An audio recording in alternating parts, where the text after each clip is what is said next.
होगी। मुसलमान को प्रांत उनको ज़्यादा इम्पोर्टेंस दी है, लेकिन मेरा पैसा का जरूरत है। आपको टोटल कितना पैसे का जरूरत है जो आप ये आपका लक्ष्य है इसको पूर्ण कर सकते हैं? मैं पूरा लक्ष्य होगा 1000 मिलेगा तब बहुत, मतलब 1000 करोड़। তো হুমায়ুন কবির সম্পর্কে আপনারা অলরেডি জেনেছেন যে সে 1000 কোটি টাকার একটা ডিলিংয়ের ভিডিও ফাঁস হয়েছে এবং সেটাকে এখন বলার চেষ্টা করছে যে ওটা এআই দিয়ে বানানো। আমি দীর্ঘদিন আইটি সেক্টরে জব করেছি, মোটামুটি কম্পিউটার, এআই থেকে শুরু করে ভিডিও এডিটিং এই সমস্ত সম্বন্ধে যথেষ্ট নলেজ আছে। আপনারা যে কেউ ওই ভিডিওর একটি অংশ কিছুটা কেটে গুগলে আপনি সার্চ করলে প্রচুর এআই সাইট পাবেন যারা এআই ভিডিও কিনে সেটা চেক করার জন্য। ওখানে কিছুটা অংশ কেটে আপনি সার্চ করে দেখতে পারেন। আমরা অলরেডি টেস্ট করে দেখেছি যে ওটা 100% জেনুইন অরিজিনাল ভিডিও, ওটা কোনো রকম ফেক বা ডিপ ফেক বা এআই ভিডিও নয়। বিষয়টা হচ্ছে যে হুমায়ুন কবির ফেঁসে গেছে, কারণ আপনারা যদি ওর পুরনো বক্তব্যগুলো শোনেন তাহলে বুঝতে পারবেন যে বিজেপির সঙ্গে তার ডিলিংটা কী পরিমাণে ছিল। আপনাদের অনেকেই দেখবেন পুরনো ভিডিওতে এক জায়গায় বলছে যে বিজেপি, আমি 100টা সিট জিতব আর বাকিটা বিজেপি জিতবে, আমি মুখ্যমন্ত্রী হব বিজেপির সমর্থন নিয়ে, এরকম ভিডিও আপনারা দেখেছেন। এমনকি বাবরি মসজিদ উদ্বোধনের দিন মঞ্চ থেকে বারবার বলা হয়েছে কোনো এক ব্যক্তি ব্যবসায়ী, সে তাকে নাকি 80 কোটি টাকা এবং 20 কোটি টাকা বাড়িয়ে নাকি 100 কোটি টাকা দেবে এবং পার্টি তৈরি করার জন্য 300 কোটি টাকা দিচ্ছে। তার নামটা তিনি বলছেন না, এখনও বলছেন না। আমি সাংবাদিকদেরকে জিজ্ঞাসা বলবো, যারা এই ভিডিও দেখছেন, প্রতিটি ডিজিটাল মিডিয়া হোক বা মেইন স্ট্রিম মিডিয়া, পত্রপত্রিকা, প্রত্যেকে ওই যে ব্যবসায়ীর কাছ থেকে 400 কোটি টাকা নেওয়ার যে গল্প উনি এতদিন শোনাচ্ছিলেন, সেই ব্যবসায়ীর নামটা যাতে উনি বলে এবং টাকাটা অনলাইনে নিশ্চয়ই ট্রান্সফার হয়েছে, এত কোটি টাকা তো আর ক্যাশ ট্রান্সফার হয় না, তো সেই ট্রানজ্যাকশান ডিটেলটা যাতে উনি প্রেসের সামনে দেন নিজেকে নির্দোষ প্রমাণ করার জন্য। অন্তত যে 400 কোটি টাকা আমি বিজেপির থেকে নিইনি, অমুক ব্যবসায়ীর থেকে নিয়েছি, এবং সেই ব্যবসায়িক টাকাটা কোথায় পেল সেটাও তদন্ত করে আমি পুলিশকে অনুরোধ করব, সিআইডিকে অনুরোধ করব, তারা যাতে এটাও তদন্ত করে তার ট্রানজ্যাকশানটা কোত্থেকে হলো। আর যে 1000 কোটি টাকার গল্প এখানে শোনা হচ্ছে, সেখানে 200 কোটি টাকা অ্যাডভান্স, 300 কোটি টাকা অ্যাডভান্সের কথা বলা হচ্ছে এবং বারবার শোনা যাচ্ছে মুসলিমদের বোকা বানানো খুব সহজ এবং তার জন্যই তিনি এই বাবরি মসজিদের সুড়সুড়িটা তিনি দিয়েছিলেন। এইগুলো ভিডিওর মধ্যে আপনারা দেখেছেন। ফলে সমস্ত দিক থেকে তার পুরনো ভিডিও, তার বক্তব্য, এই বাবরি মসজিদের সুড়সুড়ি, মুসলিমদেরকে নিয়ে এই একটা কী বলবো আবেগকে কাজে লাগিয়ে, মুসলিমদেরকে কাজে লাগিয়ে সেখানে ইটের বন্যা বইছে, পয়সা গুনছে। আমি দেখেছি মাত্র 1-2 দিনের কালেকশানে কয়েক কোটি টাকার কালেকশান হয়েছে, সেটা আবার লাইভ ভিডিও করে গণনা পর্ব চলছে।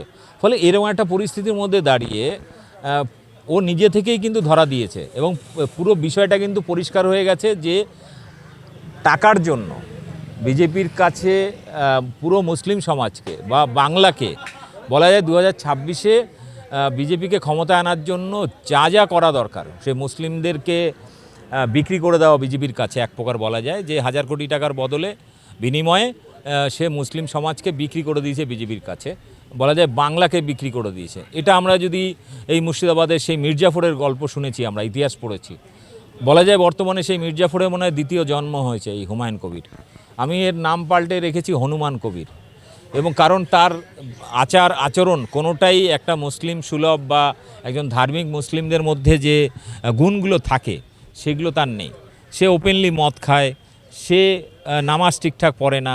এমনকি আমরা দেখেছি যে বাবরি মসজিদের ওখানে যখন শুক্রবারের যে নামাজ হয়, সেই নামাজটাও ঠিকঠাক সে পড়তে পারে না। কখন উঠতে হবে, কখন দাঁড়াতে হবে, কখন কি করতে হবে, সেই প্রসেসগুলোই সেই জানে না। ফলে পরিষ্কার হয়ে গেছে সে মুসলিম নামধারী একজন, আপনারা মুনাফিক বলতে পারেন, কাফের বলতে পারেন, যা ইচ্ছে বলতে পারেন, সে মুসলিম নামধারী একজন শয়তান, যে তার নিজের কমিউনিটির মানুষকে বিজেপির মতো একটা সাম্প্রদায়িক দলের কাছে বিক্রি করে দিয়েছে 1000 কোটি টাকা। ফলে এই রকম মানুষের পাল্লায় আপনারা পড়বেন না। এরকম প্রচুর মসিহা বাজারে ঘুরে বেড়াচ্ছে। ভারতবর্ষ একটি ধর্মনিরপেক্ষ, বহু ধর্ম জাতপাতের একটা মিশ্র সংস্কৃতির দেশ, বৈচিত্র্যের মধ্যে ঐক্য, এবং ভারতের সংবিধান প্রতিটি মানুষকে তার আচার আচরণ পালন করার স্বাধীনতা দেয়, অধিকার দিয়েছে। ফলে সেখানে দাঁড়িয়ে কোনো পার্টিকুলার ধর্ম বা সম্প্রদায়কে জিগির তুলে যদি কেউ মাসিয়া শাস্তি দেয় বুঝতে পারবেন এ শয়তান, এই ধর্মের বা ওই কমিউনিটির ইমেজটাকে, ইমোশনটাকে বা আবেগটাকে কাজে লাগিয়ে সে তার রাজনৈতিক ফায়দা লুটতে চাচ্ছে।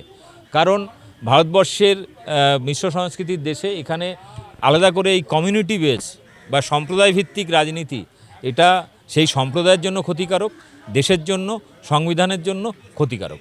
ফলে বিষয়টা খুব পরিষ্কার, এই ধরনের সম্প্রদায় ভিত্তিক বা ধর্মভিত্তিক রাজনীতি থেকে দূরে থাকুন।